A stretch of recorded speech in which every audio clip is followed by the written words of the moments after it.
जादुई सोने के बर्थडे केक की खेती। बहुत समय पहले की बात है। किसी गांव में सुमन नाम की लड़की अपनी दादी कविता के साथ रहती थी। जब सुमन बहुत ज्यादा छोटी थी, तभी उसके माता पिता की फैक्ट्री में आग लगने की वजह से मृत्यु हो गई थी। तभी से कविता ने ही सुमन का ध्यान रखा था। कविता दूसरों के घरों में काम करती थी और इसी से उनका घर चलता था।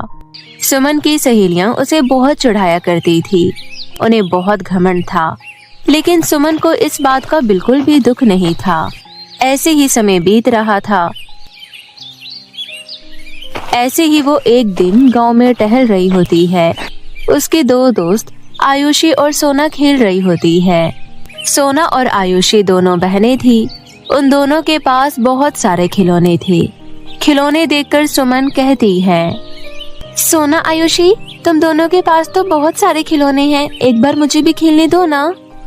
हम तुझे अपने खिलौने खेलने के लिए नहीं देंगे, क्योंकि ये बहुत महंगे हैं। पिताजी मुंबई से लेकर आए हैं और तुझे पता है आज हमारा जन्मदिन है और पिताजी बहुत बड़ा केक लेकर आए हैं। और वैसे भी तुझे क्या पता कि केक क्या होता है, उसका स्वाद कैसा होता है, और तूने तो आज तक खाया भी नहीं होगा क्योंकि तेरे पास उसको खरीदने के लिए पैसे ही नहीं है। वैसे तो हमने अपने बर्थडे पर सभी अमीर अमीर बच्चों को बुलाया है। हम तुझे बुलाना नहीं चाहते थे क्योंकि तुझे बुलाने से हमारी इज्जत खराब होती। बस हमने तेरे को इसलिए अपना दोस्त बना रखा है क्योंकि तू हमारा काम कर देती है। चल कोई नहीं, तू आ जाना, लेकिन उसके बदले में हमारे घर के सारे जूठे बर्तन साफ कर देना। इसी बहाने तुझे केक भी खाने को मिल जाएगा। हाँ, तुम ठीक कह रही हो। मुझे क्या पता जन्मदिन के बारे में। तुम मुझे अपने जन्मदिन में बुला रही हो, तुम्हारा बहुत बहुत धन्यवाद। लेकिन जिस तरह से तुम बोल रही हो, इसलिए मैं नहीं आऊंगी। मैं कोई नौकरानी नहीं हूँ।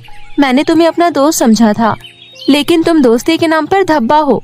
तुम लोगों को अमीर और गरीब की नजर से देखती हो। अगले महीने मेरा भी जन्मदिन है। मैं तुम्हें अपने जन्मदिन पर जरूर बुलाऊंगी। चलो देखते हैं, लेकिन अगर तूने अगले महीने अपना जन्मदिन नहीं बनाया तो तेरे को गंजा कर देंगे। हम भी देखते हैं तू गरीब अपना जन्मदिन कैसे बनाएगी।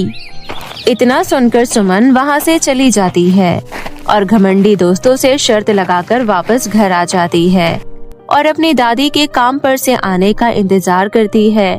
थोड़ी ही देर बाद उसकी दादी घर लौटती है। तभी वो अपनी दादी से कहती है, दादी, 1 महीने बाद मैं 15 वर्ष की होने वाली हूँ, लेकिन मैंने आज तक कभी भी अपना जन्मदिन नहीं मनाया। सब अपना जन्मदिन बड़ी धूमधाम से मनाते हैं, लेकिन एक मैं ही ऐसी लड़की थी जिसने कभी अपना जन्मदिन नहीं मनाया। क्या आप इस